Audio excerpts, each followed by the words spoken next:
test.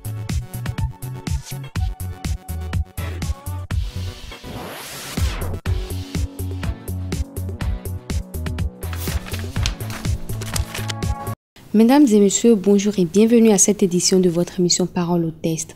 Pour ce numéro, ensemble, nous allons découvrir ce conte initiatique écrit par Were Linking et Marie-Josée Orantier. En effet, Were Linking est chercheur à l'Institut de littérature et d'esthétique négro-africaine d'Abidjan et Marie-Josée Orantier est maître assistant à l'école normale supérieure d'Abidjan. Passons à la 4e de couverture. Faut-il le redire après d'autres? Le conte en Afrique est la totale par excellence. Lee Boy Lin Dukung est un bel exemple qui intègre à la fois le récit narratif, la poésie, le chant, la musique, à laquelle l'œuvre doit son titre, la danse, le mythe et le rite initiatique. Mais il y a aussi, et c'est peut-être là l'essentiel, la portée sociologique de l'œuvre. L'introduction à ce conte le souligne. Les peuples africains sont aujourd'hui confrontés à une crise majeure. Comment leur sera-t-il donné de renaître à eux-mêmes? Comment rythmer la prière pour que la pluie du ciel, que nul tourako n'ose plus annoncer, revienne féconder la terre famélique? Faut-il tuer le crocodile sacré? Lee Boy Lin Dukung n'apporte pas de réponse miracle à ces problèmes angoissants, mais ils sont formulés clairement en langage symbolique.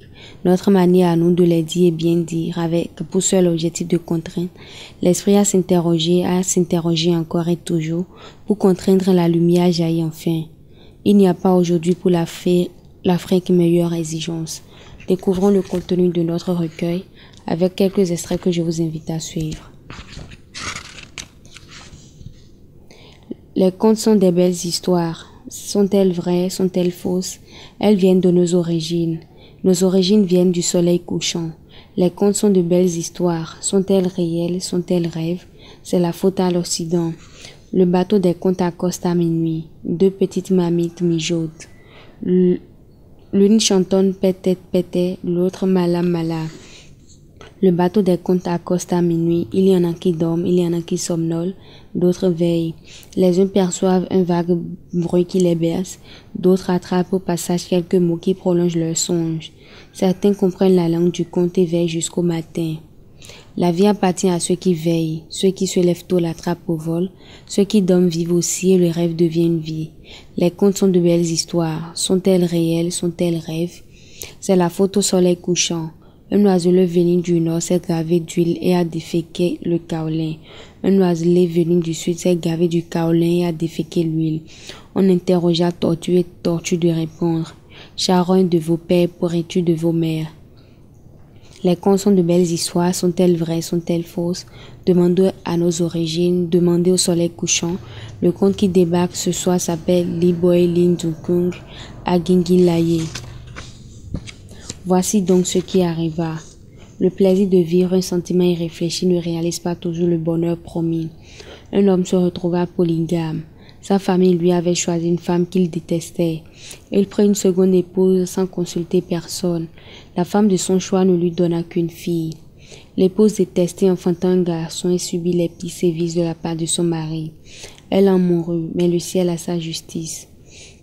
Le 9e jour après la disparition de la malheureuse, le ciel se vengea du mari en ôtant la vie à la fille de la bien-aimée.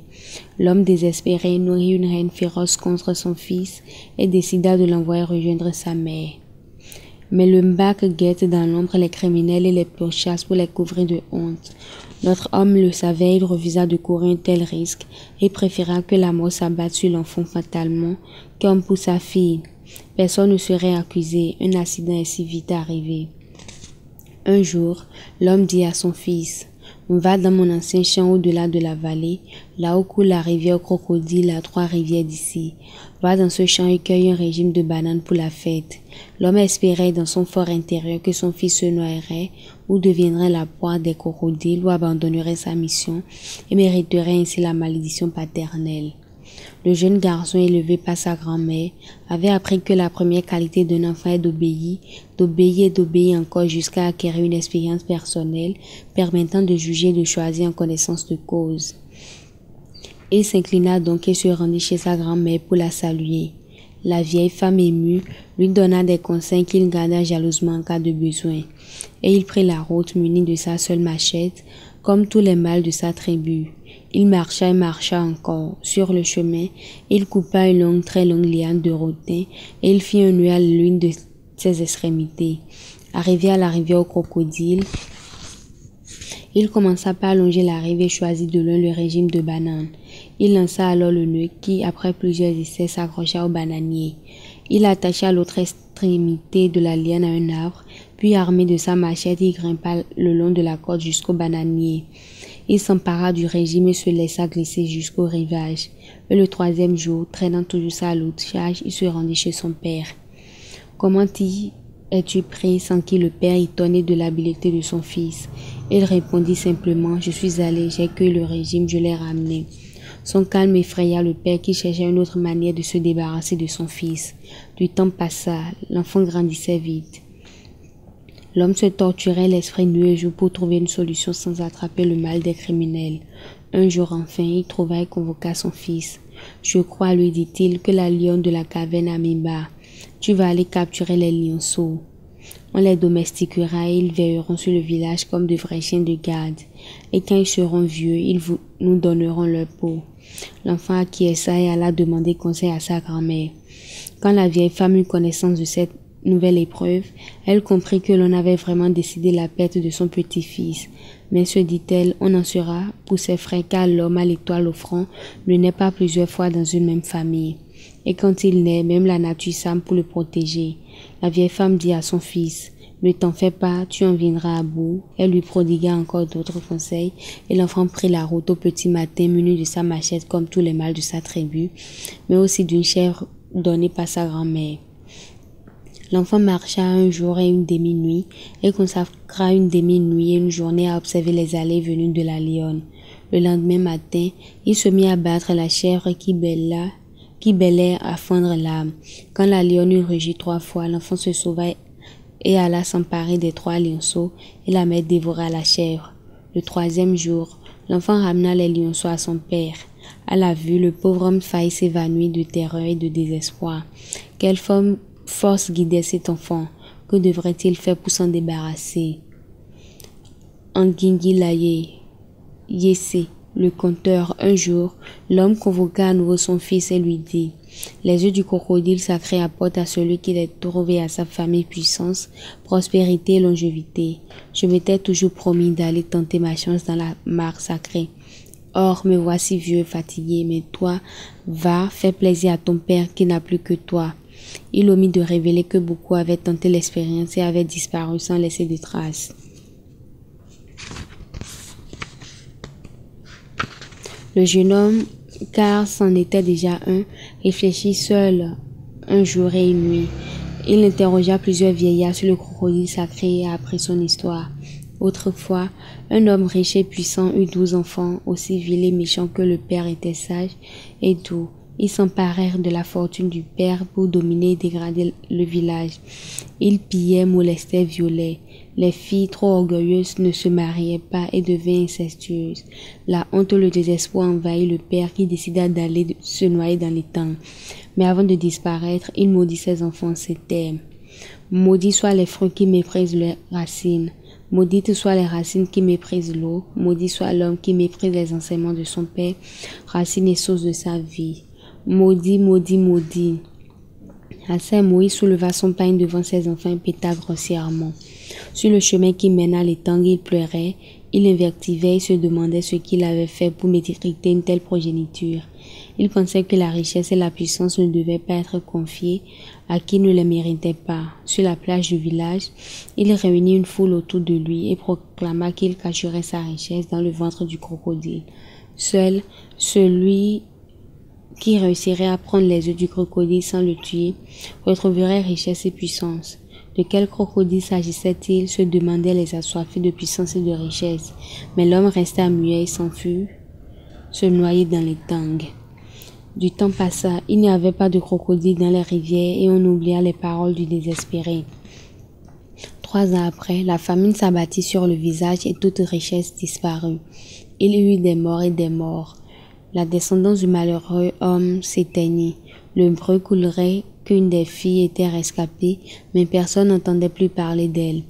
Ce pouvait être la folle qui allait pleurer au bord de l'étang nuit et jour sans supplier son père de pardonner. S'était-elle mariée dans un autre village? S'était-elle noyée à son tour? Nul ne le savait. 3 autres années s'écoulèrent. Les crocodiles infestèrent rivière Marigot. Au bout d'un moment, les hommes se souvinrent des paroles du vieux et ce fut la fièvre. On chassait nuit et jour les crocodiles. Les baleines et les bakokos se spécialisèrent dans la chasse des crocodiles vivants. Ils pénétraient dans les repères de ces animaux en quête d'eux hypothétiques. En vain. D'autres disparaissaient sans laisser de traces. Les villageois prirent peur et recommencèrent à tuer les crocodiles, espérant toujours trouver des œufs dans leur ventre. En moins de 3 ans, les crocodiles furent décimés. Il n'en restait plus qu'un qui résistait toujours. Des siècles passèrent, des générations en remplaçaient d'autres. Des audacieux tentaient toujours de capturer le crocodile sans succès. Tous ceux qui ont essayé de s'emparer des œufs ont disparu sans laisser de traces. L'histoire s'est perdue dans la nuit des temps, le crocodile demeure. Aujourd'hui, personne n'ose plus s'attaquer au crocodile sacré. Quand le jeune homme apprit cette histoire, il eut peur et retourna voir son père, pensant qu'il lui déconseillerait d'entreprendre une aventure si périlleuse. Hélas, son père s'énerva, l'accusa de lâcheté et menaça de le maudire. Le malheureux s'en alla trouver sa grand-mère pour lui demander conseil encore une fois. Ses recommandations qu'il suivait rigoureusement l'avaient toujours tiré d'affaire. Pourtant, maintenant qu'il se sentait homme, il s'offusquait de devoir toujours compter sur sa vieille grand-mère. Il sentait déjà sourd au fond de son cœur l'orgueil attaché de vanité qui caractérisait tous les mâles de sa tribu. Il faillit partir sans consulter sa grand-mère, mais son orteil gauche heurta violemment une racine et à l'écoute du langage de la nature, il fit demi-tour et se confia à la vieille femme. Quand elle apprit le nouveau piège que le père tendait à son fils, elle en fut désespérée et demanda au jeune homme de lui laisser le temps de réfléchir et de réfléchir lui-même. Je réfléchirai pendant 4 jours et toi, tu prendras 5 jours de réflexion. Viens me voir ensuite, nous trouverons bien un moyen de nous en sortir. Le jeune homme apprécia beaucoup la décision de sa grand-mère. C'était la première fois qu'on lui demandait son avis sans lui imposer des conseils qui n'admettaient aucune initiative personnelle. Or, cette fois, non seulement sa grand-mère lui demandait son avis, mais elle lui accordait encore 5 jours. 5, le chiffre des hommes. Il se sentait si heureux qu'il en oublia le périple qui l'attendait. Il perdit 2 jours à se pavaner dans les rues, imaginant tous les yeux fixés sur lui, lui l'homme des 5 jours. Il marchait en chantant 1 et 1, 2 jambes, 1 et 1, 2 bras, un tout seul, il dresse la tête. Il en oubliait la faim et la soif, il en oubliait la politesse et allait son chemin sans répondre aux salutations des passants aériens. Enfin, il eut faim, il eut soif, il eut sommeil. Il fallait retourner chez sa grand-mère pour manger, mais il se rappela qu'on lui avait donné 5 jours pour réfléchir et il en avait déjà perdu 2. Allait-on croire que sa grand-mère s'était trompée en le considérant comme un homme? Que lui dirait-il s'il ne trouvait pas de solution? Le jeune homme se contenta des fruits d'hiver et alla se recueillir dans un endroit de prédilection entre les racines du cèpe, décidé à résoudre son problème. J'emporterai encore une chèvre, se dit-il. Je l'attacherai au rivage et quand le crocodile ira se ravitailler, je ramasserai ses œufs. Mais le crocodile mange-t-il les chèvres? Il ne s'en était jamais préoccupé. Devait-il s'informer auprès de qui et en admettant que le crocodile mange les chèvres, aurait-il le temps de pénétrer dans son repère, de prendre les œufs, de ressortir? Réussirait-il d'abord à entrer dans le repère? Serait-ce accessible? Et où était cet endroit en somme? L'étang était vaste, rond et marécageux. Comment le localiser? Il aurait fallu au moins 2 nuits de surveillance et il en avait déjà perdu 2. Il ne pouvait plus en perdre 2 autres. Et si le crocodile ne sortait pas? Et si? Le coq avait chanté depuis longtemps et il réfléchissait encore.